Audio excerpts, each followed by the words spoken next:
হাসপাতালের একটি ফ্রিজার, যার ভেতরে অনেকের লাশ, কিছু নতুন, কিছু পুরনো। কিন্তু কি আশ্চর্য, কেউ দাবি করে বলছে না এই লাশটি আমার ভীষণ চেনা। একজন মানুষ মারা গেলেন, আশ্চর্য, মৃত্যুর সাথে সাথে তার সাথে যেন সম্পর্কের ছেদ বেঁচে থাকা মানুষগুলোর, পরিবার, বন্ধু বা অন্য কেউ। এমন কেউই নেই যে দাঁড়িয়ে থেকে বলবেন এই লাশে কিভাবে দাফন হবে, কোথায় দাফন হবে। পৃথিবীর এই দেশটিতে কেউ মারা গেলে তার মৃতদেহ ভুলেও কেউ দাবি করেন না। সাম্প্রতিক সময় মাথাচাড়া দিয়ে ওঠার ইস্যুর সাথে টেক্কা দিয়ে হয়তো এই ইস্যুতে কেউ কথা বলেন না, কিন্তু মানবিকতার প্রশ্নে দায় কি আসলেই এড়ানো সম্ভব? উন্নত বিশ্বের দেশ হওয়াতে বিদেশ যাওয়ার ক্ষেত্রে অনেকের প্রথম পছন্দের দেশ কানাডা। অদ্ভুতভাবেই এই দেশের বেশ কয়েকটি প্রদেশে গেল কয়েক বছর ধরে চলছে রোমহর্ষক এক অনিয়ম।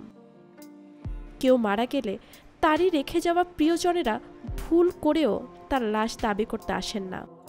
এ কারণে বেড়েই চলছে বেওয়ারিশ লাশের সংখ্যাও।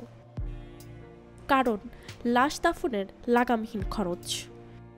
11 বছর আগে, সময়টা 2013 সাল, বেওয়ারিশ লাশের সংখ্যা ছিল 242। ঠিক 10 বছর পর, সালটা 2023, সংখ্যা বেড়ে দাঁড়িয়েছে 1183-তে। একই চিত্র দেখা যায় কানাডার কুইবেক কিংবা আলবার্টাতেও। টরন্টোর এক বিশাল এলাকা জুড়ে কবরস্থান, যেখানের ওয়েবসাইট অনুযায়ী জানা যায় একজন প্রাপ্তবয়স্কের শুধু কবরের খরচ $2,800 কানাডিয়ান। বাংলাদেশের টাকা যার পরিমাণ দাঁড়ায় 2,40,081 টাকা।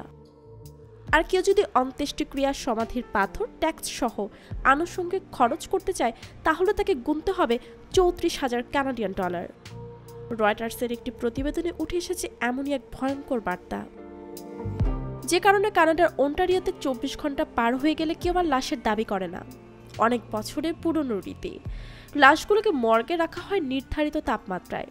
তবে কিছু মানুষের ক্ষোভের মুখে দেশটির প্রদেশগুলোর হাসপাতাল একজোট হয়ে নিয়েছিল কিছু পদক্ষেপ। বেওয়ারিশ লাশগুলোর জন্য নির্মাণ করেছে স্থায়ী স্টোরেজ ইউনিট। মৃতদের নিকটাত্মীয়দের খুঁজে জানানো হয়েছিল, কিন্তু বেশিরভাগই এড়িয়ে গিয়েছে দায়ের জটিলতায়।